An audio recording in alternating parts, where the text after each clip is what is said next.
कोशिश करनी है कि यह अख वाला पासा सीधा पासा जिहड़ा लीफ वाला चश्मे वाला पासा ऊपर नूं करना है। ठीक है। तो बहुत ज़्यादा जो सर्दी होंदी है उदों भी ये पत्ते धुंध की वजह खराब हो जाते हैं। शहराज गार्डनिंग आइडिया खुशामदीद, वेलकम करने दिन आज अपने गार्डन अपने काम से उम्मीद कर रहे हैं सारे दोस्त ठीक ठाक होंगे, सारे राजी खुशी होंगे, सारे अपने प्यारे नाल प्यार वंडते हुए मुहब्बत वंडते अपना निज़ामे जिंदगी जी होंगे। लो भाई सजनों बेलियो दोस्तों, अज बड़ा प्यारा हाउस प्लांट का पौधा है, डेकोरेशन वाला हैंगिंग प्लांट का माल होंगे, वाटर प्लांट का पौधा है तो जनाब जमीन च मट्टी का सोल प्लांट भी है। ठीक है। अब मट्टी च भी लग जाता है, पानी च भी लग जाता है, इनडोर भी रहिंदा है, आउटडोर भी रहिंदा है। इसकी सेहत के मतलब गल करांगे तो ये हुण फरवरी का आगाज़ है तो फरवरी के दिनों में तुसीं 15-20 दिन के इस प्लांट को नवी जर्मीनेशन नवी प्लांटेशन यानी कि ज़्यादा तादाद की करनी चाहो तो कर सकते हो। जो तुहानूं कितों दी कोंपल मिले, उसकी जड़ मिले, उसका तना मिले तो तुसीं उसदी करनी है। तो गल केहड़ी करनी है, मनी प्लांट को किस तरह तैयार करना है, आओ फिर तुहानूं दसने आ। तुसीं रहना साडे नाल साडे चैनल को सबसक्राइब कर लो, बैल आइकन के बटन दबा लो, दोस्तों नाल शेयर करियो।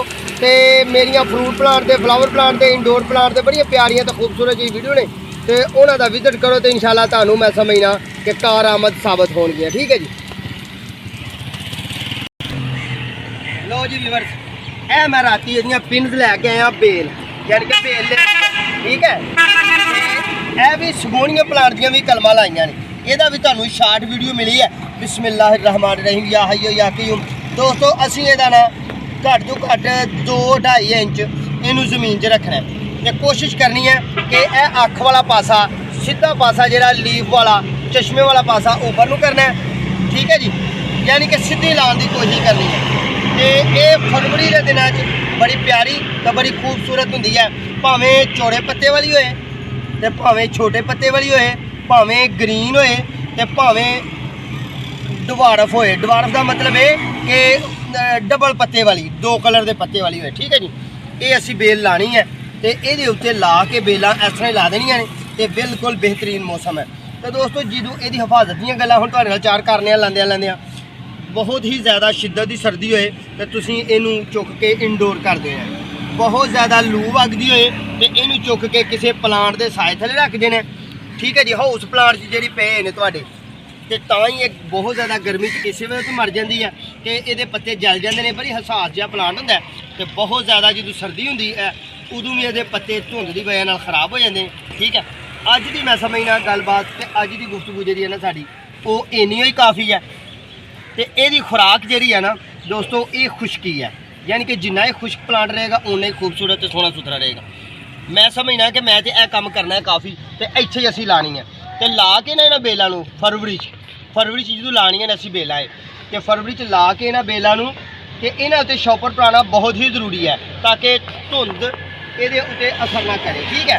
तो जे तुसीं ना पाओगे शॉपर तो कोंपलां तो दियां निकल आनियां ने, पर कोंपलां लेट निकलनियां। ठीक है।